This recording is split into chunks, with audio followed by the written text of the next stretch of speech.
O velho senta-se à mesa central do bar, um copo de uísque equilibrado entre os dedos calejados. A luz bruxuleante das velas reflete em seus olhos fundos, que parecem conter os ecos de memórias enterradas. Ele pigarreia e levanta o olhar, encarando tanto os amigos ao redor quanto o espectador invisível. Vocês já deram carona a um estranho em uma noite de tempestade? Se não deram, eu sugiro que continuem assim. Mas, se já deram, talvez conheçam a sensação de não estar realmente sozinho no carro. A fumaça do cigarro de um dos amigos se enrola no ar, como se também quisesse ouvir a história. Era uma noite como essa, ele começa, gesticulando vagamente para a janela embaçada pela chuva que martela o lado de fora. O céu estava carregado, e a chuva caía tão forte que parecia que o mundo inteiro estava sendo lavado. Eu dirigia por uma estrada deserta, voltando de uma entrega tardia. Naquela época, a vida era dura, mas nada comparado ao que eu veria naquela noite. O velho ajusta a posição na cadeira, seus olhos parecendo focar em algo distante no tempo. Eu vi a figura na beira da estrada. Não era incomum ver alguém pedindo carona naquela região, mas havia algo nele, algo que me fez hesitar. Estava vestido com um casaco comprido, o chapéu ocultando seu rosto. A chuva o envolvia como um véu, mas mesmo assim, ele não parecia molhado. Mas, naquela época, eu era tolo. Jovem e com o coração mole. Encostei o carro e abaixei o vidro. Ele não disse nada, apenas entrou no carro com um movimento lento e preciso. Não agradeceu, nem sequer olhou para mim. Ele respira fundo, como se revivendo o momento. O silêncio no carro era ensurdecedor, quebrado apenas pelo som dos limpadores de para-brisa lutando contra a chuva. Perguntei onde ele queria ir, mas ele apenas respondeu com uma voz baixa, quase um murmúrio, até o rio. A fumaça no bar parece ficar mais densa enquanto o velho narra. Enquanto dirigíamos, ele começou a falar. Não era uma conversa normal. Ele perguntou coisas que ninguém deveria perguntar a um estranho. Você acredita na vida após a morte? Ele perguntou, a voz ressoando como um eco no carro. Tentei desconversar, dizendo que não pensava muito nisso. Mas ele insistiu, perguntando, você tem medo de morrer? A cada pergunta, meu desconforto crescia. Havia algo nos olhos dele, refletidos no retrovisor, algo vazio, mas ao mesmo tempo, faminto. Como se ele estivesse procurando por algo em mim.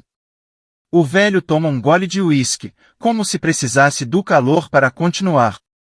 Quando finalmente chegamos à ponte do rio, ele se virou para mim. Pela primeira vez, vi seu rosto. Era pálido, mas não de um jeito normal. Era como se a luz da lua estivesse grudada na pele dele. Ele sorriu, ou talvez fosse um esgar, e disse, estamos aqui. A tensão no bar aumenta, mesmo os amigos do velho estão imóveis, esperando o desfecho.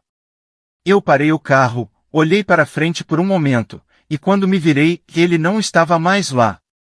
A porta do carro nunca abriu. Ele simplesmente desapareceu.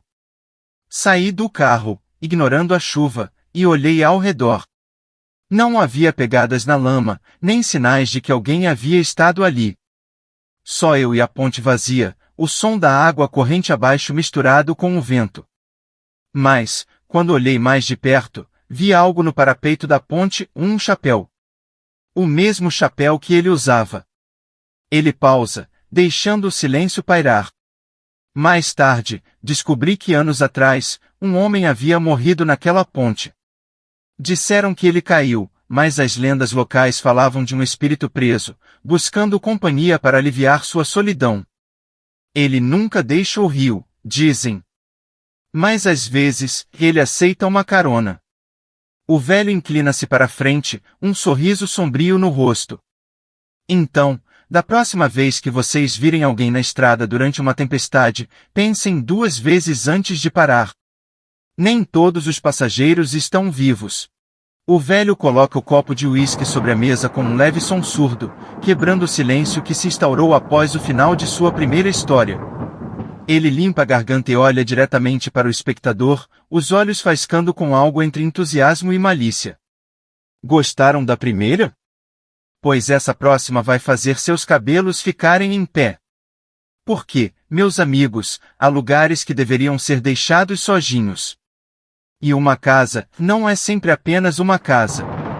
A fumaça no ar parece girar ao redor dele enquanto ele se acomoda, inclinando-se para frente, como se prestes a contar um segredo. Essa aconteceu em uma época em que eu era jovem e tolo, sempre procurando aventuras que deveriam ser evitadas. Foi uma noite de tempestade, claro. É assim que começam as piores histórias, não é? O velho se lembra claramente daquela noite, como se ainda pudesse sentir o frio da chuva que penetrava suas roupas e a escuridão que envolvia tudo ao seu redor. Ele estava viajando para um trabalho em uma cidade distante, cortando o caminho por estradas que mal eram visíveis no mapa. O céu parecia que ia desabar, disse ele, os dedos tamborilando na madeira da mesa. Relâmpagos iluminavam as árvores como se fossem esqueletos, e cada trovão soava como uma advertência. Então vi a casa.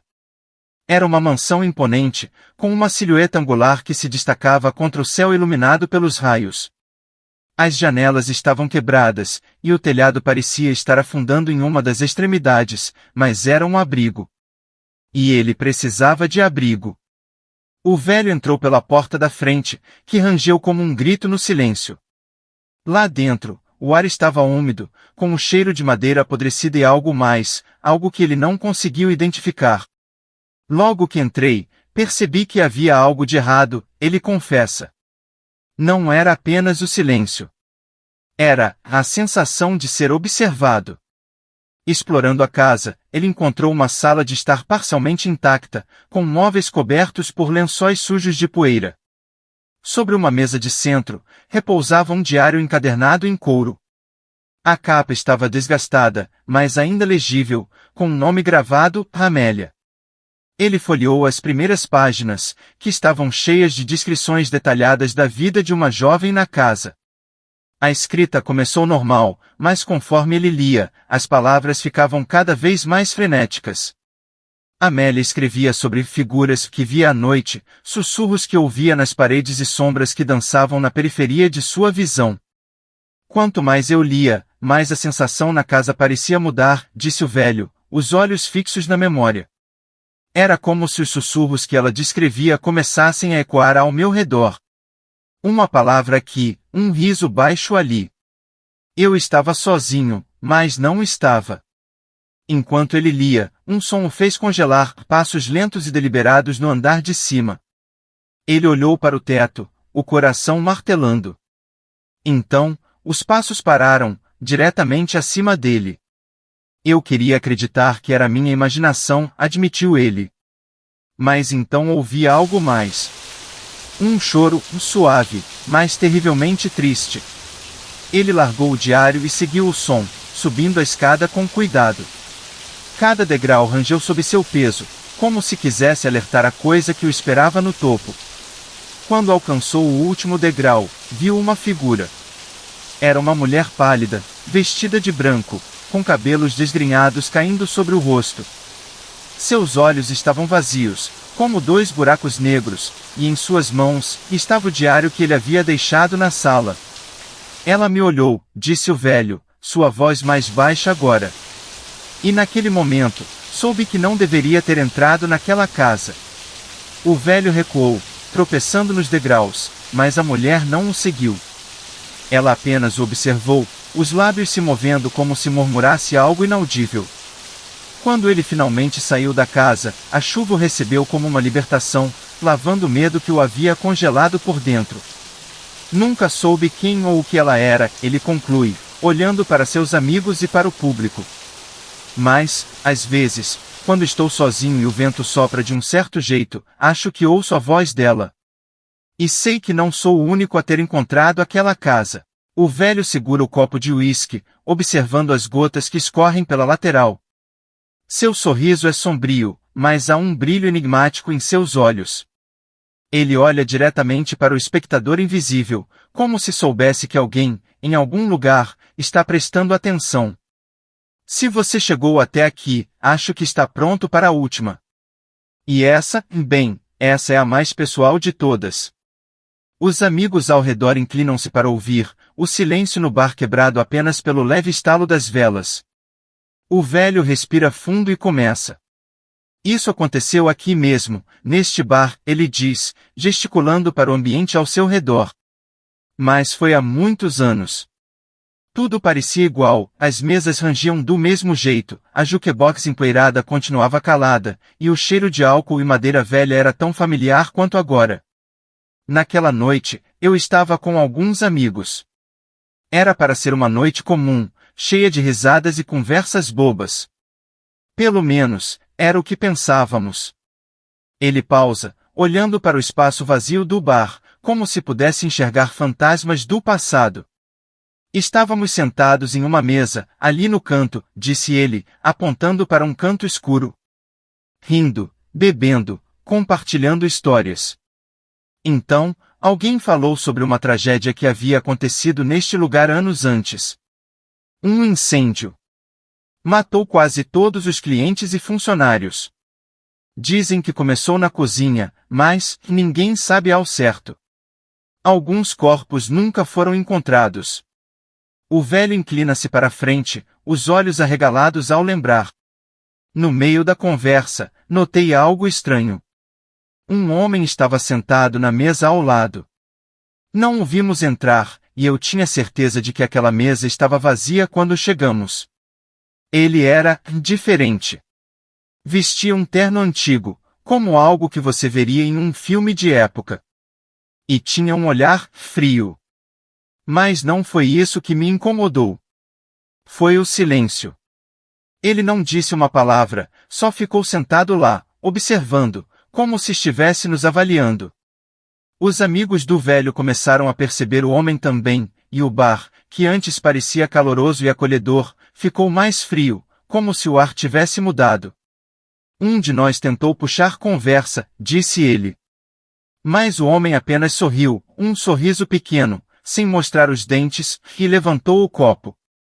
Era como se estivesse esperando por algo. E então ele falou. O velho endireita-se na cadeira, a voz baixa e carregada de tensão. Ele ergueu o copo e disse, um brinde àqueles que ficaram para trás. Sua voz era suave, mas havia algo nela. Algo que ecoava. Como se estivesse vindo de muito longe. Eu nunca ouvi algo assim antes, ou depois. Quando o homem falou, o bar inteiro pareceu congelar. O ar ficou pesado, as velas tremeram, e por um momento, tudo estava em completo silêncio, exceto pelo som do copo dele tocando a mesa. E então ele simplesmente desapareceu, continuou o velho. Nós piscamos, e ele não estava mais lá. A cadeira ainda estava puxada, o copo estava vazio, mas ele sumiu. Um de nós até foi até a porta, achando que ele poderia ter saído, mas não havia sinal dele. Nenhum de nós disse nada por um longo tempo. Acho que todos estávamos tentando entender o que tínhamos acabado de ver. O velho dá um longo gole no uísque antes de continuar. Depois daquela noite, algo mudou. Sempre que venho aqui, sinto que alguém está me observando. Às vezes, ouço o som de um copo batendo na mesa, como o brinde que ele fez. Nunca conto isso a ninguém, mas sinto que ele ainda está aqui, esperando. Talvez esperando por outro brinde, ou talvez por companhia. Ele olha diretamente para o espectador novamente, um leve sorriso no rosto. Então, da próxima vez que vocês brindarem, prestem atenção em quem está por perto. Nem todos estão realmente vivos. A história termina com um silêncio pesado, os amigos do velho olhando ao redor, como se esperassem ver o homem aparecer.